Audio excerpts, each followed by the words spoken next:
Now for it, بس اب کام ہوا، ناؤ فار اٹ، اب کام ہوا. آئی تھاٹ، میں نے سوچا، but just as I was preparing to cast my books, جو ہی میں تیاری پکڑ رہا تھا ٹو کاسٹ مائی بکس، اپنی کتابوں کو پھینکنے کی، اپون دا واٹرس، پانی میں. آئی ہرڈ another اسٹیپ، مجھے ایک اور قدموں کی چاپ سنائی دی. a slow and measured one، سلو، آہستہ، measured one، نپی تلی تھی. the next thought came like a blaze، اگلا خیال مجھے ایک چمک کی طرح آیا. of terrible blue lightning، terrible، خوفناک، blue lightning، آسمانی بجلی کی طرح. across my brain، میرے ذہن میں. اگلا خیال ایک خوفناک آسمانی بجلی کی طرح میرے ذہن میں آیا. what about the splash، اگر اس پانی میں کتابوں کے گرنے سے شور پیدا ہوا. جب پانی میں کوئی بھاری چیز گرتی ہے تو اس سے ایک شور اٹھتا ہے جس کو سپلیش کہتے ہیں، جو پانی اوپر کی طرف اٹھ کے آتا ہے. تو کہتا ہے اگر اس میں پانی میں سپلیش ہوا تو کیا ہوگا. a man leaning at midnight، آدھی رات کو ایک بندہ جھکا ہوا ہے. اوور دی embankment wall، اس کنارے کے جنگلے پر. a sudden fling of his arms، اچانک اس کی چیزیں گرتی ہیں پانی میں، یعنی اس کے بازو پانی میں کچھ پھینکتے ہیں. فلنگ، پھینکنا. a great splash in the water، پانی میں ایک بہت بڑا سپلیش ہوتا ہے. surely and not without reason، یقیناً اور یقیناً کسی جواز پر. whoever was within sight، جو بھی دیکھ لے گا. and hearing، سن لے گا. there always seemed to be someone near، اور لگتا یہ تھا کہ کوئی نہ کوئی بندہ قریب ضرور ہے. would at once rush at me، وہ میری طرف دوڑتا ہوا آئے گا. and seize me، اور مجھے پکڑ لے گا. اب یہ جس وقت بکس کو پھینکنے لگا تو ایک اور خیال اس کے ذہن میں ایک آسمانی بجلی کی طرح چمکا. رائٹر کہتا ہے کہ میں نے یہ خیال کیا کہ جس وقت میں اس بوری کو پانی میں پھینکوں گا تو اس سے ایک سپلیش پیدا ہوگا، اور جب سپلیش پیدا ہوگا اس کی آواز دور دور تک جائے گی، اور یہاں سے قریب سے کوئی گزرتا وہ بندہ جو کہ جس کا چانس تھا، جیسے ابھی بھی ایک ٹریم گزرا تھا، کوئی اور بھی تو اچانک آ سکتا تھا. جس وقت وہ بندہ سنے گا تو وہ میری طرف لپکے گا اور مجھے جکڑ لے گا کہ میں نے واقعی کوئی ایسا غیر قانونی کام کیا ہے. ہو سکتا ہے کہ میں نے کسی کی لاش کو پھینکا ہو اور وہ مجھے جکڑ کر پھر پولیس کے حوالے کر دے گا. ان آل پروبیبلٹی، پورے کے پورا امکان تھا. دے وڈ تھنک، کہ لوگ سمجھیں گے. اٹ واز اے بیبی، کہ بوری میں کوئی بچہ تھا. What on earth would be the good of telling a London constable؟ What on earth، یہ بہت زیادہ حیرت کے وقت، بہت زیادہ غصے وقت کے وقت یہ لفظ بولا جاتا ہے. اس کا ترجمہ نہیں کیا جاتا. پیشنس کو ظاہر کرتا ہے. What on earth، how on earth، why on earth، ان تینوں کا مطلب یا غصے کی حالت میں یا حیرت کی حالت میں بولا جاتا ہے. تو what on earth would be the good، کیا فائدہ ہوگا of telling a London constable، ایک لنڈن کے کانسٹیبل کو، that I had come out into the cold، کہ میں ٹھنڈ میں باہر نکلا ہوں، سخت سردی میں باہر نکلا ہوں. and come down alone to the river، اور اکیلا دریا پر آیا ہوں. to get rid of a pack of poetry، شاعری کی کتابوں کا ایک پیک، ایک گٹھری پھینکنے کے لیے. I could almost hear his gruff، میں اس کی منحوس sneering، طنزیہ، لاف، ہنسی کو محسوس کر سکتا ہوں. you tell that to the marines my son، بیٹے یہ کہانی کسی اور کو سنانا. tell that to the marines، یہ کہانی کسی اور کو سنانا. my son، میرے بیٹے. یہاں رائٹر اسی خدشے میں یہ سوچ رہا ہے کہ اگر مجھے پکڑ لیا گیا، پھر ایک کانسٹیبل مجھے گرفتار کر لیتا ہے، تو میں جب اسے بتاؤں گا کہ یہ میرے پاس پوئٹری کی پرانی بکس تھیں، فضول بکس تھیں، بیکار بکس تھیں، تو وہ یقین کیسے کرے گا؟ اور وہ مجھے یہ کہے گا کہ بیٹا ایسی کہانیاں کسی اور کو سناؤ، میرا تعلق پولیس ڈپارٹمنٹ سے ہے اور ہم ایسے بہت سارے بہانے بازوں کو جانتے ہیں جو تمہاری طرح ایسی فضول باتیں بناتے ہیں. So far I do not know how long I strayed up and down. So far اس کے بعد آئی ڈونٹ نو مجھے نہیں پتا ہاؤ لانگ کتنی دیر تک آئی اسٹریڈ اپ اینڈ ڈاؤن میں ادھر ادھر ٹہلتا رہا انکریزنگلی فیئرفل بہت زیادہ ڈرا ہوا خوف کے ساتھ آف بینگ واچڈ کہ مجھے کوئی دیکھ رہا ہے سمننگ اپ مائی کریج پھر میں نے اپنا حوصلہ اکٹھا کیا ٹو ٹیک دا پلنج فیصلہ کن قدم اٹھانے کے لیے اینڈ کوئلنگ فرام اٹ اور اس سے پسپا ہونے کے لیے ایٹ دا لاسٹ مومنٹ آخری لمحے اس پسپائی سے بچنے کے لیے اور اس ناکامی سے دو چار ہوئے بغیر میں سوچنے لگا کہ میں اب کیا کروں. اس فکرے میں رائٹر نے یہ بتایا ہے کہ میں اس کے بعد کافی دیر تک ادھر ادھر ٹہلتا رہا کیونکہ خوف یہ تھا کہ میں اگر پکڑا گیا تو جسٹیفائی نہیں کر سکوں گا یہ بکس تھی اور یہ خوف متواتر بڑھتا رہا. پھر میں اپنے وہ اس حوصلے کو اکٹھا کرتا رہا کہ جس سے میں یہ جو بھی پسپائی مجھے ہو رہی تھی اس سے بچ سکوں اور میں اپنے ٹارگٹ کو حاصل کر سکوں. تو مجھے کافی دیر لگ گئی. At last I did it بالآخر میں نے کر ہی دیا. In the middle of the Chelsea bridge Chelsea پل کے بالکل وسط میں there are projecting circular bays projecting آگے کی طرف نکلی ہوئی سرکولر دائرے کی شکل کی بیز اس کی جو اضافی جگہ ہے جہاں پر کھڑا ہوا جا سکتا تھا اس پر ود سیٹس ان دیم جہاں پر سیٹس بھی رکھی ہوئی تھیں یعنی وہ جو لوگ دریا کا نظارہ کرنا چاہتے ہیں ان کے لیے وہ پل سے آگے دریا کے اوپر شیڈ سے بنا کر ان کے اگر وہ سرکولر بیس بنی ہوئی تھی جنگلے آگے لگے ہوئے تھے اور سیٹس ان پر پڑی تھی. کہتے ہیں میں نے وہاں پہنچا ان مائی ایگنی آف ڈیسیژن اور اپنے فیصلے کے اس کرب میں اس اذیت میں ایگنی کرب اذیت اپنے فیصلے کی اس اذیت میں آئی لیفٹ دی ایمبینکمنٹ میں نے اس کنارے کو چھوڑا اینڈ ہیسنڈ اور جلدی کی اسٹریٹ سیدھا for the first of these انہی وہ جو سرکولر بیس تھے ان کی طرف میں جلدی سے دوڑ کر گیا.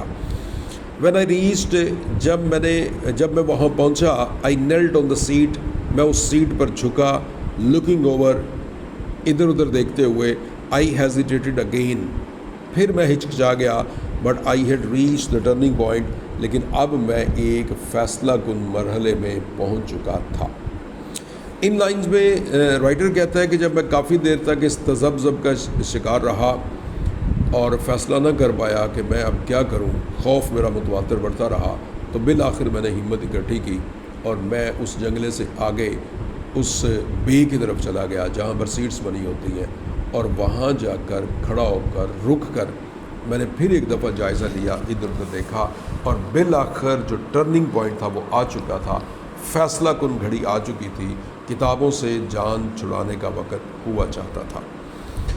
وٹ کیا آئی تھاٹ سیویجلی میں نے بڑے غصے سے کہا سوچا انڈر دا ریزولوٹ ماسک اس پرعزم انداز سے that you show your friends اپنے دوستوں کو تو تم یہ بتاتے ہو دیر از ریئلی اے شرنکنگ یعنی یہاں تو بڑی پسپائی ہے شرنکنگ پسپائی اینڈ کنٹمپٹیبل اور قابل نفرت کوورڈ بزدلی ہے. اس فکرے میں رائٹر اپنی ہمت کو حوصلے کو اکٹھا کرتے ہوئے خود کلامی کا سہارا لیتا ہے اپنے آپ سے بات کرتا ہے اور کہتا ہے دیکھو تم اپنے دوستوں کے سامنے تو بڑے بہادر بنتے ہو یہاں یہ پسپائی کیوں اختیار کر رہے ہو. بظاہر تم بہادر ہو دوستوں کے سامنے لیکن یہاں تمہارے اندر ایک بزدل انسان چھپا ہوا ہے. ایف یو فال ناؤ اگر تم گر ہی پڑے اگر تم اپنی نگاہوں میں گر گئے you must never hold your head up again تو تم دوبارہ کبھی سر اٹھا کر نہیں جی سکو گے. یعنی اب اگر تم نے ان کتابوں کو نہ پھینکا اب اگر تم نے ہمت اور حوصلہ نہ دکھایا تو پھر یاد رکھنا تم کبھی سر اٹھا کر اپنے دوستوں میں گھوم پھر نہیں سکو گے. اینی ہاؤ بہرحال what if you are hanged کیا ہوگا اگر تمہیں پھانسی دے دی گئی فار اس کی خاطر. یعنی کہتا ہے کہ اب یہ مت سوچو تم پکڑے جاؤ گے کیا ہوگا. فرض کرو تمہیں پھانسی دے دی جائے گی, یہی میکسیمم اس کی سزا یہی ہو سکتی ہے کہ تمہیں ایک مرڈر سمجھ کر تمہیں پھانسی پہ چڑھا دیا جائے گا. گڈ گاڈ, او خدایا, یو ورم, کہتا ہے کہ او گھٹیا انسان, ورم کیڑا, گھٹیا انسان, اپنے آپ کو کہہ رہا ہے, یو ورم, او گھٹیا انسان, better man than you have gone to the gallows. Gallows سولی گھاٹ یعنی پھانسی گھاٹ. تو کہتا ہے کہ او گھٹیا انسان, تو اس سے بڑے بڑے لوگ عظیم کاموں کے لیے پھانسی گھاٹ پر چڑھ چکے ہیں, سولی پہ چڑھ چکے ہیں. With the courage of despair, اسی مایوسی سے ہمت پکڑتے ہوئے, آئی ٹک اے ہیو, میں نے ایک آہ بھری, heave ah, the sack dropped sheer, اور بوری سیدھی گر گئی, اواس سپلیش, بہت بڑا سپلیش ہوا, دین سائلنس فل اگین, پھر دوبارہ خاموشی چھا گئی. اب ان لائنز میں رائٹر نے اپنی اس جو تھروئنگ آف سیگ تھا اس کے انتہائی آخری مومنٹ میں پھینکنے سے پہلے اپنے آپ سے خود کلامی کی, اور کہتا ہے کہ تم اپنے دوستوں کے سامنے تو بڑے بہادر بنتے ہو, اور یہاں تم ایک بزدل انسان کا روپ دھارے ہوئے ہو. تو اب اگر سر اٹھا کر جینا چاہتے ہو تو پھر ان بکس کو پھینک دو. زیادہ سے زیادہ کیا ہوگا, تمہیں پکڑ لیا جائے گا, تمہیں پھانسی پہ چڑھا دیا جائے گا. لیکن سوچو ذرا, تم سے کئی اچھے انسان بھی تو پھانسی پر کسی کاز کی وجہ سے چڑھ گئے ہیں نا. لہٰذا اب اگر اپنے دوستوں میں فخر سے جینا ہے تو پھر اس کام کو کر گزرو.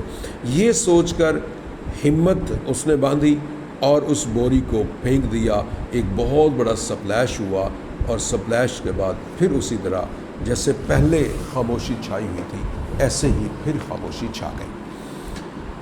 نو ون کیم, کوئی بھی نہ آیا. آئی ٹرنڈ ہوم, میں گھر کی طرف مڑا. اینڈ ایز آئی واکڈ, اور جو ہی میں چلتا جا رہا تھا, I thought a little sadly, میں سوچ رہا تھا, a little sadly, تھوڑا سا اداس ہو کر, of all those books, ان تمام کتابوں کے بارے میں سوچ رہا تھا. falling into the cold torrent, جو کولڈ یخ ٹھنڈی ٹورنٹ موجوں میں لہروں میں جا چکی تھی. settling slowly down, آہستہ آہستہ نیچے کی طرف بیٹھ رہی تھیں. through the pitchy dark, اس گھپ اندھیرے میں. and subsiding, اور تہہ کی طرف جا رہی تھیں. at last on the ooze of the bottom, bottom سب سے نچلا, ooze کیچڑ, اس دریا کی سب سے نیچے جو کیچڑ ہے اس کی طرف کتابیں آہستہ آہستہ جا رہی تھیں. میں ان کے بارے میں سوچ رہا تھا. there to lie forlorn, اور وہاں وہ پریشان یا اکیلی ہوں گی. forlorn پریشان, تنہا, اکیلی ہوں گی. and forgotten, اور انہیں بھلایا جا چکا ہوگا. whilst the unconscious world of men went on, جب کہ انسانوں کی بے خبر دنیا, unconscious بے خبر, ورلڈ آف مین انسانوں کی دنیا, went on چلتی رہے گی, جاری رہے گی, گامزن رہے گی, کوئی ان کی پرواہ نہیں کرے گا. جس وقت رائٹر ان بکس کو پھینک دیتا ہے, بوری کو دریا میں پھینک دیتا ہے اور گھر کی طرف جا رہا ہے, تو اسے یہ خیال آتا ہے کہ اس وقت یہ کتابیں آہستہ آہستہ دریا کی نچلی تہہ کی طرف ڈوبتی جا رہی ہوں گی, اور وہ کیچڑ میں دھنس چکی ہوں گی, اور انسانوں کی دنیا میں سے لوگ بے خبر ہو کر ان کے بارے میں کوئی نہیں سوچے گا, کوئی نہیں جانے گا کہ اتنی پرانی اور اتنی وہ ایفیلیٹڈ بکس, اتنی محبت کی گئی بکس اس دنیا سے رخصت ہو چکی ہیں. ہاریبل بیڈ بکس, خوفناک بری کتابیں. پور انسنٹ بکس, بیچاری معصوم کتابیں. You are lying there still, تم وہاں پڑی ہو. covered perhaps with mud by this time, اس وقت تک غالباً تم کیچڑ میں لت پت ہو. with only a stray rag, بس ایک ابھرا ہوا, stray آوارہ, بھٹکا ہوا, ابھرا ہوا بیگ ہے. rag چیتھڑا ہے. of your sacking, تمہاری بوری کا. sticking out of the slime, جو کیچڑ سے باہر نظر آ رہا ہوگا. into the opaque brown tides, opaque تاریک, براؤن ٹائڈ ان براؤن کلر کی لہروں میں وہ نظر آ رہا ہوگا۔ اس فقرے میں رائٹر کتابوں کو مخاطب کر کے کہہ رہا ہے کہ او خوفناک بری کتاب ہو، بیچاری معصوم کتاب ہو، اس وقت تک تم وہاں پڑی ہوگی، کیچڑ میں لت پت ہوگی، صرف تمہارے اوپر جو بوری تھی وہ پانی کی موجوں میں کھڑی ہوگی اور تمہارے چاروں طرف تاریکی ہی تاریکی ہوگی۔ اوڈس ٹو ڈیانا، یہ ان بکس کے نیم ہیں جو اس نے پھینکی ہیں، ان میں سے اسے کچھ بکس کے نیم یاد آ رہے ہیں، ان کو مخاطب کر رہا ہے۔ Odes to Diana, sonnets to Ethel, dramas on the love of Lancelot, stanzas on the first glimpse of Venus, you lie there, ان کتابوں کے نام لے کر کہتا ہے تم پڑی ہو، ان آ لیونگ ڈیتھ، ایک ہمیشہ ہمیشہ کی موت میں، ابدی موت میں تم چلی گئی ہو، and your fate is perhaps worse than you deserve, اور غالباً تمہارا مقدر بہت ہی برا ہے، جس کی تم حقدار تھی اس سے بڑھ کر برا ہے۔ اب یہ ایک اس کی جو پرانی اٹیچمنٹ ہے بکس کے ساتھ، اس کی جو لو فار ریڈنگ ہے، یہ فقرات ان کا اظہار ہے کہ وہ بکس کو پہلے ان کو پھینکنے کا ڈسیزن کرنا، پھر ڈسیزن کرنے کے بعد ان کو اٹھا کر لے جانا، پھر اس کی ہیزیٹیشن، ریلیکٹنس، پھر خوف، ان ساری چیزوں کے بعد فائنلی جس وقت اس نے ان کو پھینک دیا، تو اب اس میں سے جو پھینکی کی بکس ہیں ان میں سے کچھ کے نام لے کر کہہ رہا ہے کہ اس وقت تک جب میں گھر کی طرف رواں دوا ہوں تم وہاں کیچڑ میں پہنچ چکی ہوگی، تمہارا بوری والا جو حصہ ہے وہ اوپر موجوں میں ہوگا، اور فلاں فلاں کتاب ان کو مخاطب کر کے کہتا ہے کہ تمہاری شاید یہ قسمت نہیں تھی جو جس سے تم اب میٹ کر رہی ہو، تم ان سے بہتر سلوک کی مستحق تھی، لیکن شاید تم ان لکی تھی کہ تمہیں اس طرح کا انجام ملا۔